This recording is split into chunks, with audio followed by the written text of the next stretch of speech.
Hello മക്കളെ, നമ്മളിന്ന് study ടൈമിൽ എടുക്കുന്നത് 4ാം ക്ലാസ്സിൻ്റെ മാത്സിൽ 3ാമത്തെ ചാപ്റ്റർ ഹൗ മെനി നമ്പേഴ്സ് എത്ര സംഖ്യകൾ എന്നതിലെ പേജ് നമ്പർ 39 ഒരു പസിൽ കോർണർ ഉണ്ടല്ലോ, അത് നമ്മൾ ചെയ്തിട്ടില്ല അല്ലേ. അപ്പോൾ അതാണ് ഈ ഒരു ക്ലാസ്സിൽ എടുക്കുന്നത്. മക്കൾക്ക് ക്ലാസ് ഇഷ്ടപ്പെട്ടാൽ ലൈക്ക് ചെയ്യാനും ഷെയർ ചെയ്യാനും സബ്സ്ക്രൈബ് ചെയ്യാനും മറക്കരുത്. എന്നാൽ നമുക്ക് പെട്ടെന്ന് തന്നെ ക്ലാസ്സിലേക്ക് കടക്കാം. അപ്പം നമുക്കറിയാം ബിയും എയും തമ്മിൽ കൂട്ടുമ്പം ഇവിടെ സി ആണ് കിട്ടിയിട്ടുള്ളത്, മറ്റൊരു നമ്പറാണ് കിട്ടിയിട്ടുള്ളത് അല്ലേ.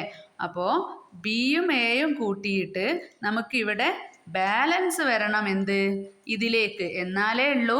ബിയും എയും കൂട്ടുമ്പോൾ ഒരു സംഖ്യ കിട്ടി, അതിൽ നിന്ന് അതേ സംഖ്യ തന്നെയാണ് നമുക്ക് തൊട്ട് ബേക്കിലും സി തന്നെ, അതിൻ്റെ ബേക്കിലും സി തന്നെയാണ് കിട്ടിയിട്ടുള്ളത്.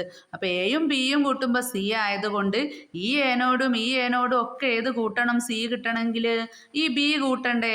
അതിനെന്ത് വേണം, ഇവിടെ എയും ബിയും കൂട്ടിയാൽ ഇതേ ബി തന്നെ ഇങ്ങോട്ട് ബാലൻസ് വരണം. നമ്മൾ പ്ലസ് ചെയ്യുമ്പം ചെയ്യലുണ്ടല്ലോ, അപ്പോൾ ബേക്കോട്ട് ബാലൻസ് വന്ന് ഇതിലേക്ക് ബി പ്ലസ് ചെയ്യുമ്പോഴാണ് സി കിട്ടുക. അതിന് ഏത് നമ്പറാണ് ഈ 1 ഡിജിറ്റ് നമ്പർ അല്ലേ, ഒരക്ക സംഖ്യ എന്ന് പറയുന്നത് 0 മുതൽ 9 വരെ 0 to 9 ആണ്. അതിലേതെങ്കിലും ഒരു സംഖ്യ ആയിരിക്കും അല്ലേ. അതിന് നമ്മളിപ്പോൾ 1 ആണ് ബി എന്ന് കരുതുക. ഇവിടെ 1 ആണെന്ന് കരുതിയാൽ 1നോട് ഏത് കൂട്ടിയാലാണ് നമുക്കിവിടെ കിട്ടുക, സി കിട്ടുക. 1നോട് ഏത്, സി എന്നല്ല, നമുക്ക് ബാലൻസ് വരുന്ന ഒരു നമ്പർ കിട്ടുക. 10 കിട്ടണം അല്ലേ ബാലൻസ് വരണമെങ്കിൽ. 8 കിട്ടിയാലും 9 കിട്ടിയാലും ഒന്നും നേരെ താഴോട്ട് എഴുതാനല്ലേ ഉള്ളൂ. 10 കിട്ടണമെങ്കിൽ ഇത് ഏതാവണം, ഇത് 9 ആവണം. 1ഉം 9ഉം ഇവിടെ 10 എന്ന് വിചാരിക്കുക. അവിടെ നമുക്ക് താഴെ തന്നെ എഴുതാം 10 ആണെങ്കിൽ ബാക്കി 1 നമുക്ക് ഇവിടേക്ക്, ബാക്കി 1 എന്ന് പറയുന്നത് ആരാണ്, ബി ആണ്. അത് നമുക്ക് ഈ എന്റെ കൂടെ കൂട്ടിക്കൊടുത്താൽ, അതായത് 1 എന്ന് പറയുന്നത് ബി ആണ്. അപ്പൊ എയും ബിയും തമ്മിൽ കൂട്ടുമ്പോൾ വീണ്ടും സി കിട്ടി. അപ്പൊ എത്രയാ, 10 തന്നെ. അതായത് എന്റെ വാല്യൂ എന്ന് പറയുന്നത് ഇവിടെ നമുക്ക് മനസ്സിലായി 9 ആണ്, ബി 1 ആണ്. അപ്പൊ എയും ഈ 9ഉം 1 ആയിട്ടുള്ള ബിയും കൂടി കൂട്ടുമ്പോൾ വീണ്ടും 10.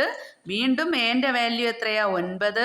അതിനോട് വീണ്ടും ബി കിട്ടുകയാണ് അല്ലേ. അപ്പൊ ബി എന്ന് പറയുന്നത് 1 ആണ്.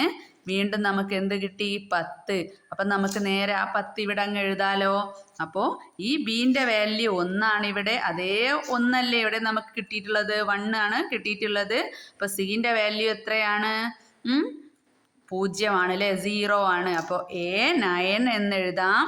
ബി നമുക്ക് 1 ആണ് കിട്ടിയിട്ടുള്ളത്, സി 0 ആണ് കിട്ടിയിട്ടുള്ളത്. എല്ലാവർക്കും മനസ്സിലായോ?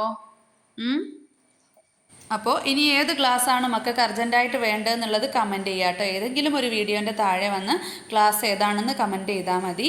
അപ്പം നമുക്ക് അടുത്ത ക്ലാസ്സിൽ കാണാം കേട്ടോ.